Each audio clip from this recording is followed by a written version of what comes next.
小伙子，你不讲武德，不懂规矩啊！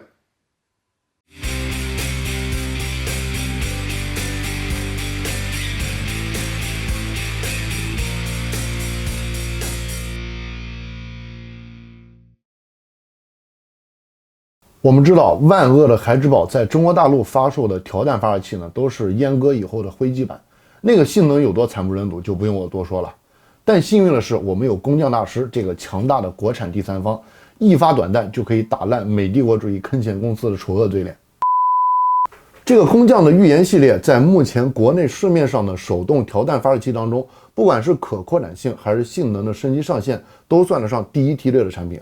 最关键的是，它这个外形呢比较能戳中我的基点，所以犹豫了半个月以后啊，我买了这套工匠大师预言系列的蜜獾套件，作为我入坑软弹的第一支发射器。收到的这个预言套装是散件啊，大大小小10几个盒子，每一个都印着工匠大师的 logo。对于我这种有盒子收集癖的人，真的能引起强烈收视啊。但是呢，这也就意味着面对手癌，我要勇敢进行抗争了。先来看一下这套发射器的几个主要部件。那最核心的呢，当然就是发射器的机匣了。这个工匠大师的复抽皮，也就是预言系列的主体。我买的这套是全透明的样式，所以机匣呢也是透明 ABS 材质的，表面用的是带有颗粒感的磨砂处理。虽然是2片壳，但整个壳子的质感让我非常惊喜啊！怎么说呢？就是完全没有原厂 Nerf 那种嘎吱嘎吱的感觉，壳子非常厚实，表面的线条凹槽处理的也很细腻。弹匣颈两侧都有工匠大师自家的 logo。后面装着很长的一个弹匣释放拨杆，顶部开口这个推拉的小盖子应该是排障用的，推开以后可以看到里面的进弹口。后托是方形的标准 Nerf 接口，做了一个一体式的盖子，安装长弹簧的开口已经预留好了。从弹匣尺寸能看得出来，预言系列的原型复仇者原厂是适配 Nerf 精英系列长弹的，但工匠大师这款10发单排供弹的短弹弹匣用的是长弹外观，短弹内衬，很有意思的设计。为了适配精度更高的短弹，套件里边也有铝合金的转换连接头，直接换上就可以了。这个胖胖的蓝色塑料桶就是预言系列著名的 A 泵了。预言系列有 A、B 2款气泵 ，A 泵呢就是气量比较大的那个型号，装进复抽皮里需要修剪一下壳子里的加强筋。跟 A 泵搭配的是蓝色塑料滑架和铝合金的力量型推杆。我记得工匠家是有铝合金滑架的，不知道为什么套餐里面没带，还是我的钱没花到位啊。铜柱装起来比较费劲，注意装的时候啊，不要大力出奇迹，把滑架给弄裂了。推杆尾部是有双欧圈和气缸连接的，可以直接怼进去。每个活动部件都上点润滑油啊，然后把这些东西按照正确的方向全部塞进机匣里，合壳拧紧螺丝。装好以后可以简单的检查一下滑架运作是不是顺畅。25圈的长弹簧是要伸出机匣放进后托里的。这款蜜獾套件用的就是带有弹簧位的伸缩托。装这个长弹簧的时候，我瞬间明白了这款套件为什么叫做力量型。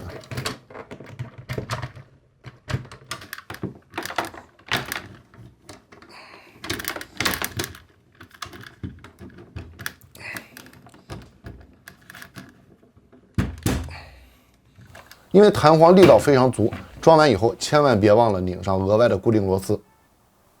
套件里的鱼线管是非常经典的设计，用4根鱼线装在内管里组成弹性的膛线，让调弹出膛的时候有自旋稳定的效果。还好啊，店家这里已经帮我缠好了，不然像我这种手癌又得浪费半个小时的时间。安装内管的时候千万不要有什么心理负担，直接插进最深处，用螺丝锁紧。既然是蜜獾套件，那前节的护木肯定就是蜜獾造型了。同样是透明 ABS 材质，护木自带了顶部的导轨，侧面也预留了导轨的安装位。就是这个材质呢，稍微有点偏黄，跟机匣有明显的色差。这种自锁结构我很喜欢，拆装都很方便。锁紧以后呢，内管会固定在护木的线位里，完全没有晃动。这款套件和预言系列最早的隐藏式下拉设计不太一样，铝合金的外置下拉非常骚气。就是这个粉色呢，看起来跟蓝橙的内构不是太搭。把下拉杆和滑架对准孔位装好以后，发射器的主体基本上就完成了。后面呢就是一些搭配的附件，比如下拉的前握把、机匣顶轨、护木两侧的轨道，还有装饰用的消音器这些东西。套件里的专用机瞄是针对 Nerf 弹道设计的，可以调节的范围非常大。不过呢，我还是更喜欢用光学瞄具，比掺孔什么的方便多了。导轨都是21毫米的标准尺寸，装其他配件也很方便。抛开护幕偏黄的色差以外呢，整个发热器看起来还是比较协调的。透过外壳可以看到里面蓝橙2种颜色的内构，因为颜色比较淡，也并没有杀马特的感觉。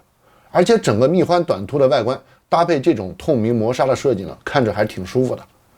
特别是这个10发直弹匣的造型，一看就很精确射手。气泵和连接头都是有其他颜色可选的，如果你想呢，完全可以自己装一支纯色的版本，这个就看你个人的喜好了。不装瞄具的情况下，发热器全重1700克左右，拿在手上完全没有松滑的感觉，非常结实。手动上膛的滑架系统搭配铝合金下拉杆，整个受力结构是比较合理的，强度也完全不用担心。不过很多已经入手寓言力量型的水友肯定知道，这玩意儿加上12公斤的弹簧，就是一套标准的臂力锻炼器。上膛的时候谈不上用尽全力吧，但肯定不轻松。所以跟我一样长期卧床瘫痪的死宅，买的时候一定要谨慎选择弹簧。寓言系列的性能在调弹发热器当中是非常强悍的，初速55以上。一般的短弹打在硬靶子上，寿命也就只有3、5次，所以还是找一个软一点的靶子来打，毕竟这打出去的都是钱啊。精准度就不用我吹了 ，A 泵加上鱼线管，用工匠家的紫色平头弹，瞄具简单归零以后，10米距离 A4 靶子几乎不会脱靶，而且这个距离上甚至完全不用考虑下坠的问题。虽然之前就有所耳闻啊，实际体验下来还是有点惊喜的。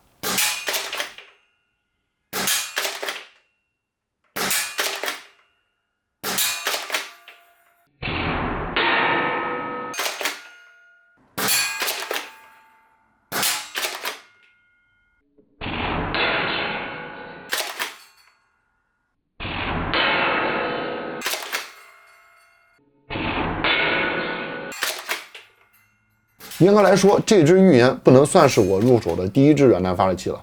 去年黄蜂的那套抛壳玩具，从结构和弹壳尺寸上就能明显看出来，是一款非常典型的软弹发热器。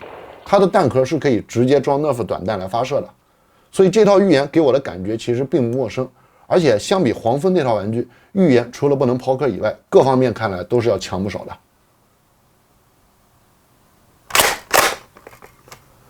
寓言系列的机匣适配的配件非常的多，可以组合的造型呢也非常的丰富，有点像软弹发热器当中的 Air。不过我在组装的时候，其实也发现了一些小的问题啊，比如说装上长弹簧以后，即使有螺丝固定，后托还是会有一点点下翘。另外呢，整个发热器的结构虽然相对来说并没有特别的复杂，但是毕竟是一个第三方组装的产品啊，买回来以后呢，如果没有一定的动手能力，你肯定会非常的头大。而且维修和保养非常的麻烦，需要把整个机匣全部拆开。当然，这也是软弹发热器的通病了。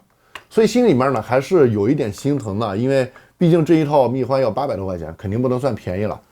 当然呢，这一套装好过以后，基本上也就是终极状态了，几乎不需要折腾，最多也就是装个瞄具什么的，在家打个瓶子呢，绝对够你玩了。